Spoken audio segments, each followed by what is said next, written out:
Office එකේදී විතරක් නෙවෙයි මම දැන් ගෙදරදීත් IDD calls ගන්න SLT phone එකේ. ඔබේ නිවසේ SLT දුරකථනය දැන් IDD පහසුකම සහිතයි. What happened? The police say they are unaware of Udayanga Weerathunga's arrest, despite media reports to the contrary. Regional security.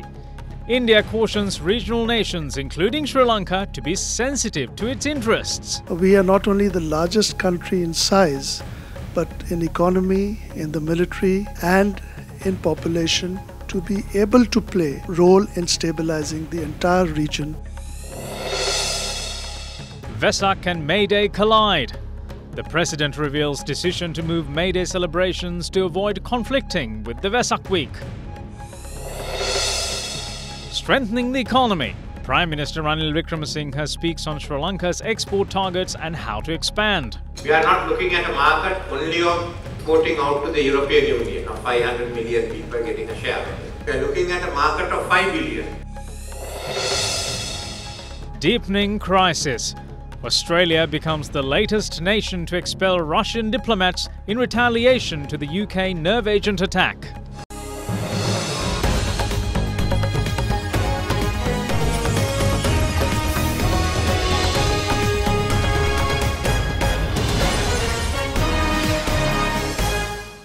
Good evening and welcome to First at 9. I'm Dhammika Kanayaka. Now, with various media reports citing that former Sri Lankan ambassador to Russia, Udayanga Weerathunga, is arrested in Dubai, police media spokesperson SP Ruwan Gunasekara denied any knowledge of such a manifestation. Several state-owned newspapers today reported that former Sri Lankan ambassador to Russia was arrested in Dubai, with one newspaper quoting a senior DRG. Police media spokesperson SP Ruwan Gunasekara, however, said that no such arrest was reported. The Interpol recently issued a red notice against the former Sri Lankan ambassador to Russia, Udayanga Weerathunga, as the court issued an arrest warrant against him in connection with the purchase of MiG aircraft for the Air Force. Now, Major General Dampath Fernando has been appointed as the 52nd Chief of Staff of the Sri Lanka Army. Major General Fernando was serving as the Deputy Chief of Staff of the Army headquarters before he was appointed as the Chief of Staff, the second highest office in the Army. He is also the incumbent Colonel of the Regiment Gammon Watch. He joined the Sri Lanka Army Regular Force as a cadet officer in the 27th of April in 1983 and underwent basic military training at the Sri Lanka Military Academy in Diathalawa. During his career of more than 34 years, he has held a variety of staff appointments as well as several operational appointments. Major General Dampath Fernando succeeds Major General Amal Karunasekara, who retired from the service a few days ago. President Maithripala Sirisena today revealed the Cabinet's decision to postpone May Day celebrations to the 7th of May. Addressing an event at the BMICH in Colombo today, the head of state said that the decision was taken in consideration of the Vesak week falling with the May Day. As a Buddhist country, we can be happy because Buddhist philosophy consists of all the solutions for issues of the people worldwide. In the speech made by Most Venerable Kottagoda Dhammananda Thera, he clarified certain facts. He pointed out that the May Day falls during the Vesak week. He made a request from me as well as the Prime Minister to celebrate the May Day on another day, leaving people to celebrate Vesak during that week. During the Cabinet meeting held this morning, in line with that request, I proposed that the May Day celebrations be held on the 7th of May this year.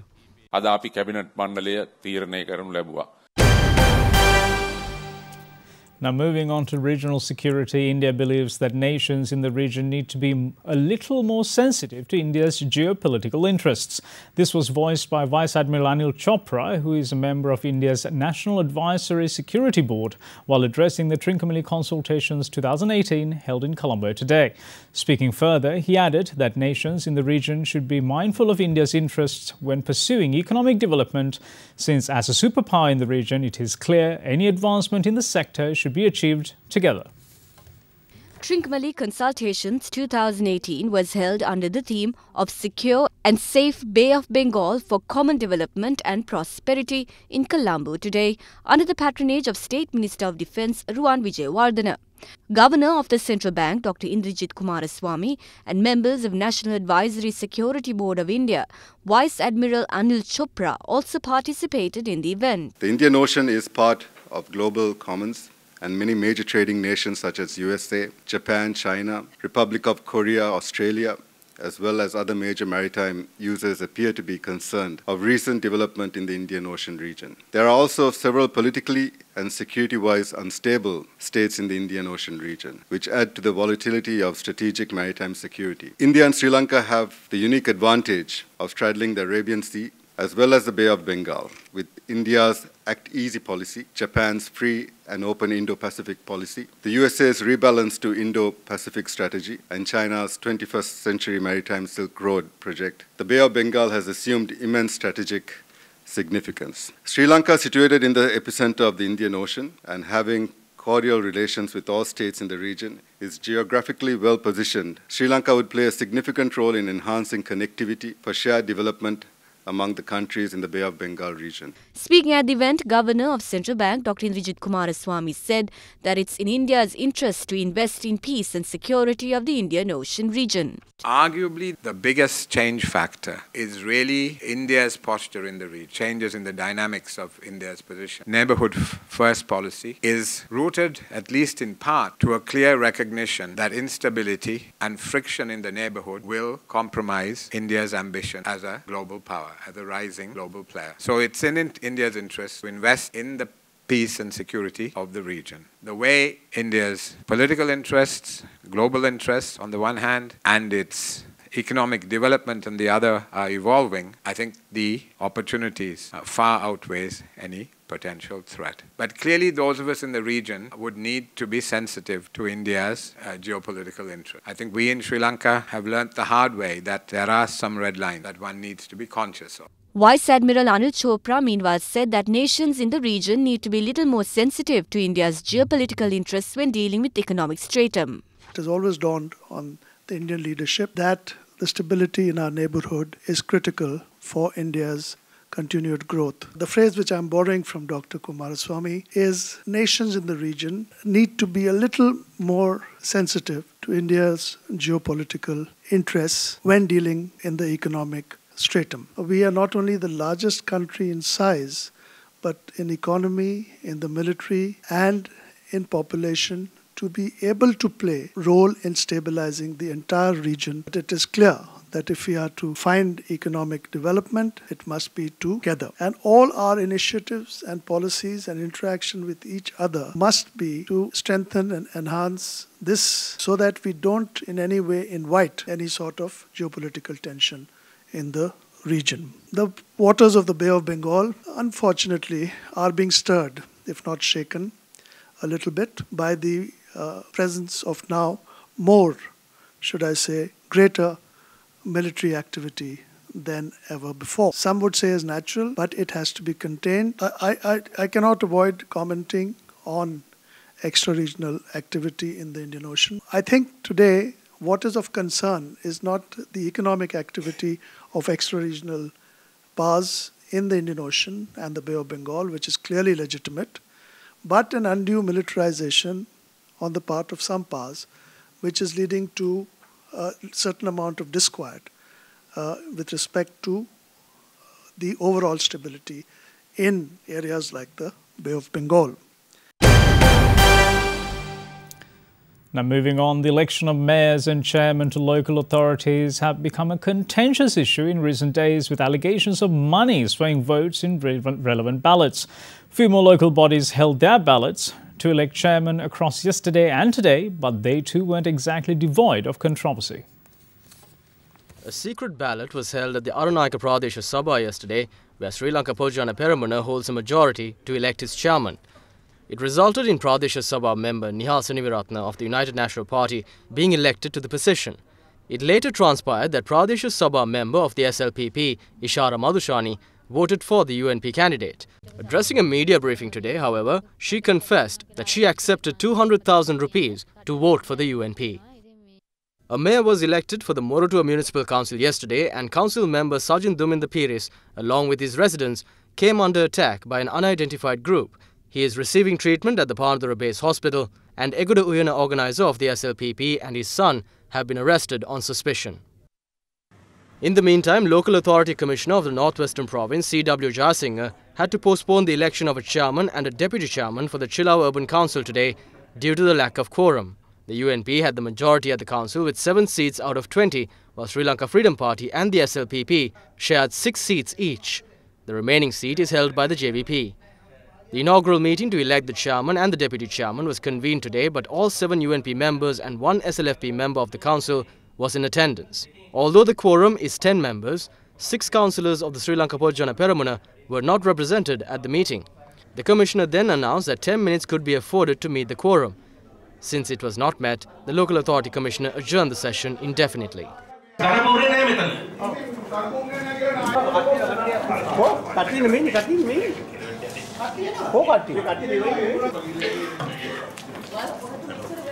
In the meantime, Aruna Pradeep of the Sri Lanka Pojana Peramuna was elected as the chairman of the Ambalangoda Urban Council, where the party held a majority. As council members exited, the woman councillor of the UPFA was met with protestations as she had cast her vote in favour of the UNP. In the meantime, Asoka Sepala, who contested for the Lindula Urban Council in Talabakale from the independent group, no one was elected as its chairman. Although the 9 seats were spread across main political parties, the SLPP candidate for the chairmanship could only secure 5 votes, with Asoka Sepala getting 7. Meanwhile, the leader of the Tamil Progressive Alliance, Minister Manu Ganesan, pointed the finger at the United National Party today. We said no to this system. The President and the Prime Minister didn't listen when the minority parties said this. The UNP expects us to vote for them all the time, and we cannot do that. They should come and speak to us out of respect. Sri Lanka Pojana Peramuna, meanwhile, gave an explanation as to what happened at the Sri Javadanapura Kotte Municipal Council yesterday. If they try to prevent aligning with the public consensus, it is a serious offence in the eyes of the law. Neither the government officials nor anyone else can behave partially at a time like this. The Cabinet of Ministers have decided to appoint a specialist committee to look into the use of controversial weedicide glyphosate. The Cabinet convened today, and following which, Minister of Agriculture Duminda Dissanayake conveyed the decision to media. The weekly Cabinet meeting was held at the Presidential Secretariat this morning. Minister of Agriculture Duminda Dissanayake expressed these views to media following the meeting. We will give the experts the opportunity to make the most appropriate decision through the committee. The President asked us to name relevant officials, and we will do so within 2 to 3 days. I told Venerable Ratana Thera to name a group from that side as well, so they too can be appointed. No,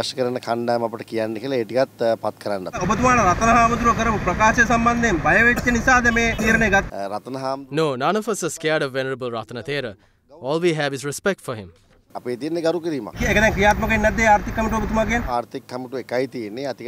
is only one economic council which is under the President and goes by the name National Economic Council. And when there are instances where the Cabinet cannot make a decision, a subcommittee will be appointed under the Prime Minister which will provide the final recommendation. This is the procedure.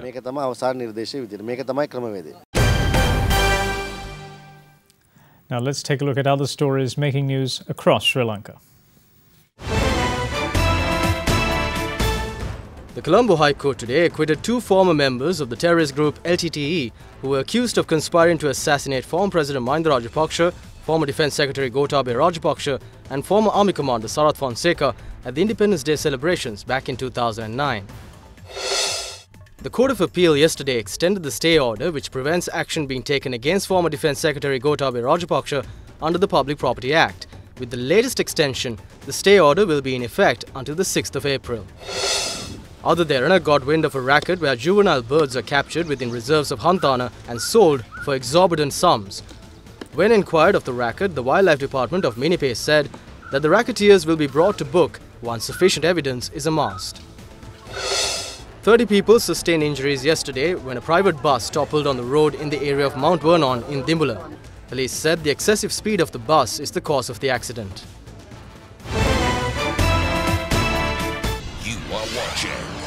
Sri Lanka's premier news channel, Other Derana 24/7.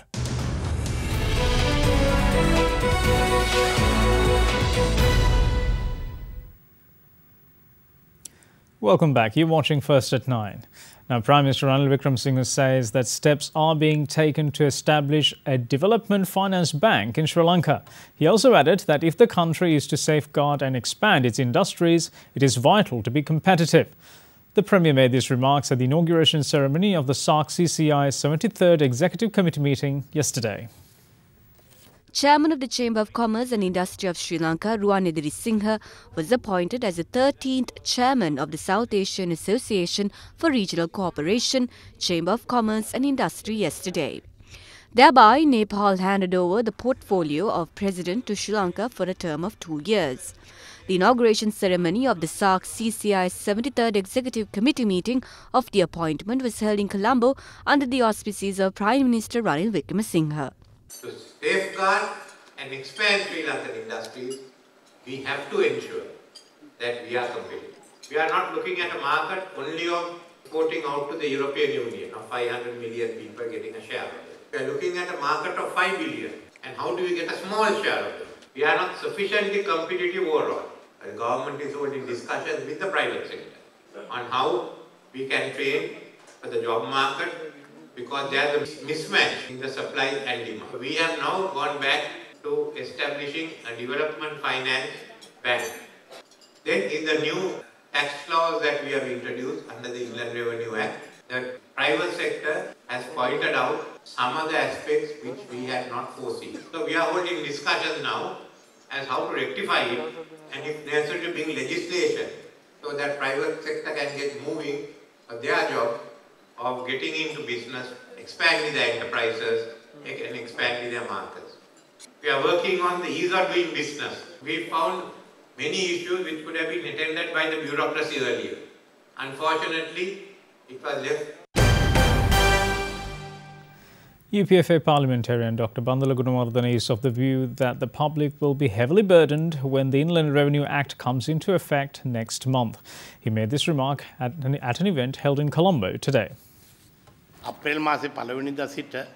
From April 1st, companies from different sectors will have to pay taxes in a manner that has never been done before.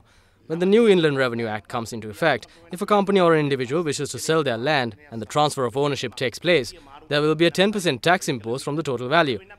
It is best if you sell your land within the next 4 days to avoid this. If one wishes to purchase a building with multiple floors or condominiums, there will be a 15% value-added tax for this as well. While the IUC increased the prices of fuel, the Ceylon Petroleum Corporation will increase their prices after the Sinhala and Tamil New Year. We can expect prices of fertilizer, chemicals, milk and gas to increase as well.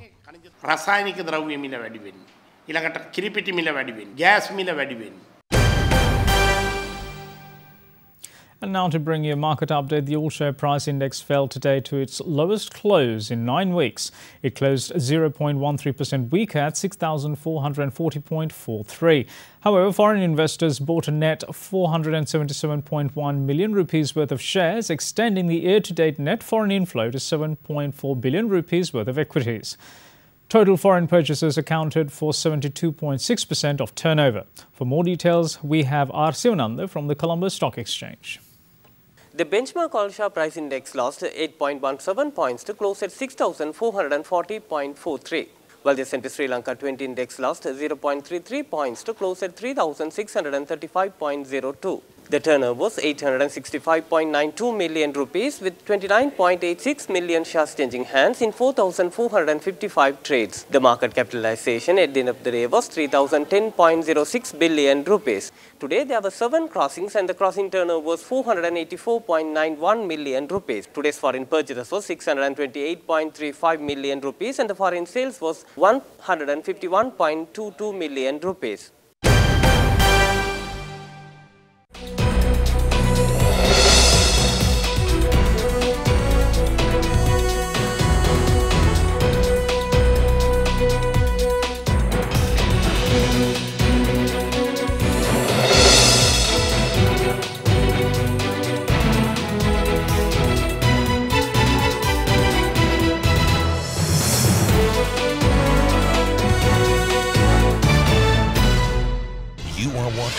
Sri Lanka's #1 news channel, Derana 24/7.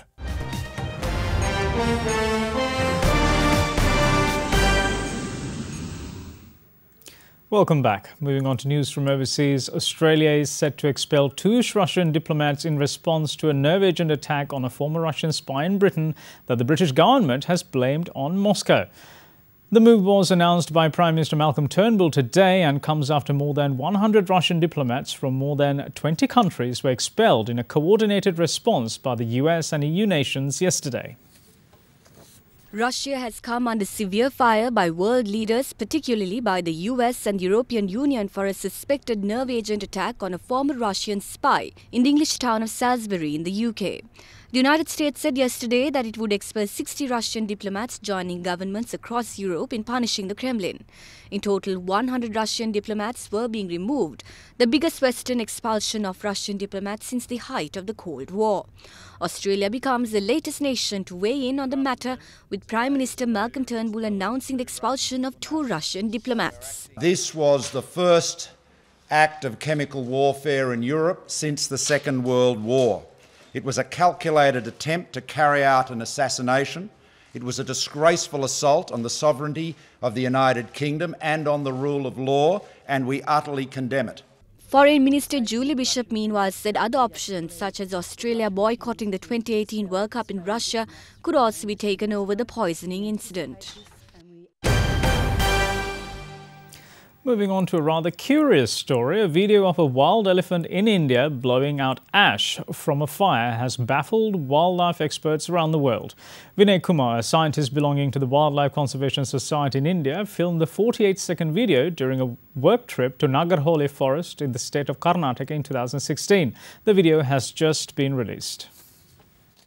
Back in 2016, a scientist of the Wildlife Conservation Society in India, Vinay Kumar, filmed an elephant blowing out ash from a fire in the Nagarhole forest in the state of Karnataka in India.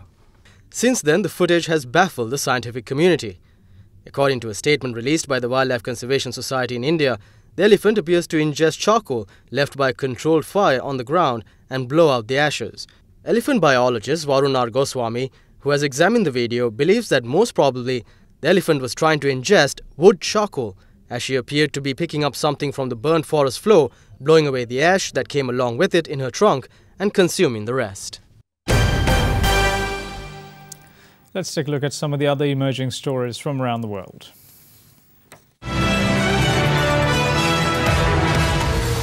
Spain's Interior Minister announced yesterday that the suspected leader of a gang of cybercriminals that stole as much as €1 billion from banks by altering account balances and instructing automatic teller machines to issue cash had been arrested. The person suspected of being behind malware attacks known as Carbonac and Cobalt was arrested in Alicante after cooperation between police forces in the United States, Asia and Europe. The Saudi-led coalition revealed evidence of Iran's involvement in supplying weapons to Yemen yesterday. Coalition spokesperson Turki al-Malki said an Iranian-made missile with Persian writing was confiscated in Yemen, and a shipment of missiles from Iran was seized before they were used by Houthi militia. The Failaq al-Rahman rebels and their family members are continuing to evacuate from eastern Ghouta to rebel-held areas in the northwestern province of Idlib. As of yesterday, more than 5,000 rebels and their family members had evacuated Syria's eastern Ghouta area. Australian academics have discovered that a 2,500-year-old coffin might contain the remains of a prestigious mummy. The University of Sydney acquired the coffin 150 years ago, and a series of academics incorrectly classified it as empty. But late last year, it was discovered that there were in fact tattered remains of a mummy.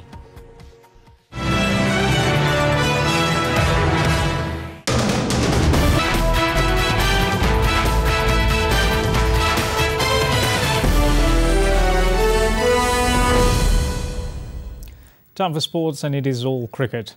The events surrounding Australia's Steven Smith took another turn as the batsman stepped down as captain of the Indian Premier League side Rajasthan Royals following the ball tampering scandal in South Africa. Smith was stripped of the Australian captaincy on Sunday and suspended for one test by the International Cricket Council after admitting conspiring to tampering the ball during the third test against South Africa in Cape Town. Smith confessed on Saturday that he and a leadership group in the Australia team had hatched a plan at lunch on the third day of the test at Newlands to alter the condition of the ball. Australia's opening batsman Cameron Bancroft, who was caught on camera attempting to carry out the plan, was handed 3 demerit points and a 75% fine of his match fee but escaped a ban. He was due to captain Rajasthan Royals in this year's IPL, starting on the 7th of April, but has been replaced by India's Ajinkya Rahane. Former Indian cricketer Atul Vasant says a one-game ban for the former Australian captain is not enough. I feel that Steve Smith should not be playing IPL because by just resigning the captaincy and getting a ban of few matches is not enough for somebody of his stature, because he's the guy people look up to. He's somebody who's as brilliant as Virat Kohli, and suddenly him being part of this cheating is very shocking. Now, Sri Lanka Cricket announced today that the inter-provincial four-day tournament will begin on the 30th of this month. This was stated by the President of Sri Lanka Cricket, Tilanga Sumutipala, at a media briefing held in Colombo. 4 teams, namely Colombo, Galle, Dambul and Kandy, will participate in this 4-day tournament organised by Sri Lanka Cricket. As Team Colombo will be led by Dinesh Chandimal, Team Galle will be captained by Suranga Lakmal. Angelo Matthews will be the captain for Team Kandy and Dimut Karunaratne will lead Team Dambulla. We developed a certain procedure where a good school cricketer will have a fair opportunity to represent Sri Lanka. With that, we felt the need to form provinces. See, when we go to England, they have county cricket, and in Australia, you have state cricket. That's what we try to develop here as well, with around 6 to 10 teams. There are over 9,000 schools, and still today, only 600 schools play school cricket. Now, not all talented athletes have the opportunity to play cricket, but we are trying to develop a procedure where we can identify good, strong cricketers emerging out of school cricket. So we have to first come up with the strategy for that.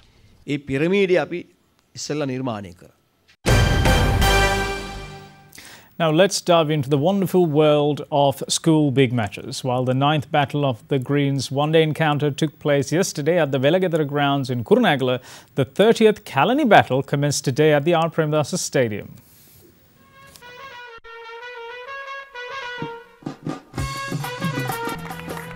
First, it was the boys from Sir John Kotalawala College who took on Royal College, Wayamba, yesterday at the Velagadara ground in Kurunegala.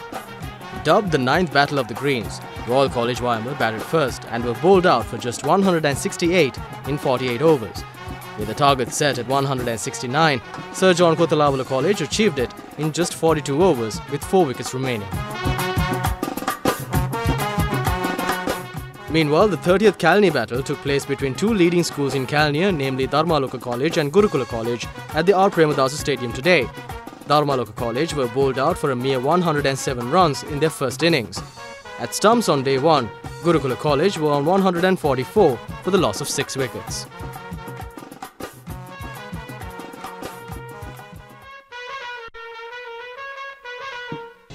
You are watching Sri Lanka's award-winning news channel, Derana 24/7. Let's now cross over to Rinesh Bongso at the Derana Weather Centre with your Forecast First evening edition.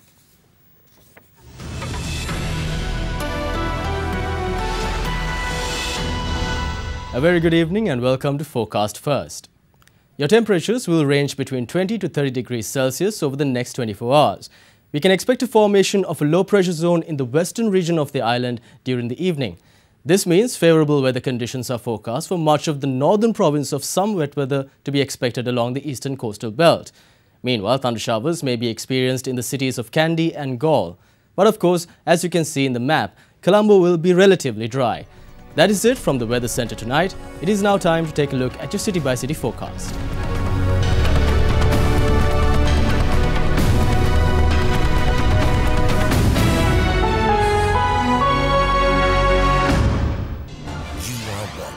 Sri Lanka's award-winning news channel, Derana 24/7. And that's it from all of us at First Tonight for tonight. And before we go, we'd like to leave you with the visuals of Lakshapana Falls, which is the 8th highest or tallest waterfall in Sri Lanka. The falls is located in the area of Muskelia within the Nuwara district, and the falls lends its name to twin hydroelectric power plants, Lakshapana, which generates 50 megawatts of electricity, and New Lakshapana, which generates 100 megawatts of electricity. Thanks for watching. Bye-bye.